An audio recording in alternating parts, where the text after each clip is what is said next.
20 ғасырдың бас кезінде адамда 4 түрлі қан тобының бары анықталған. 0 бірінші, А екінші, Б үшінші және АБ төртінші. Эритроциттердің бетінде ерекше молекулалар қан топтарының антигендері болады. Қан сарысуында қан топтарының антигендерімен байланысып, эритроциттердің жабысуын шақыратын нәруыз антиденелер бар.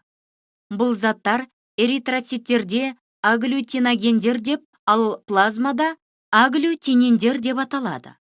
Агглютиногендердің екі түрі, А және Б. Сонымен қатар, агглютининдердің де альфа және бета деген екі түрі бар. Агглютининдер агглютиногендерді жабыстыру қабілетіне ие. Бұл үдерісте қанның жасушалық элементтері түйіршіктер түрінде жабысады, тұнбаға түседі. Осылайша, өз қасиеттері мен функцияларынан айырылады. Мұнда альфа агглютинины тек А агглютиногенін, бета агглютинины тек Б агглютиногенін жабыстырады. Осылайша адам қаны қасиеттері бойынша бірдей еместігі, ал қанда қандай да бір агглютиноген немесе агглютининнің болуына байланысты 4 топқа бөлінетіні анықталды.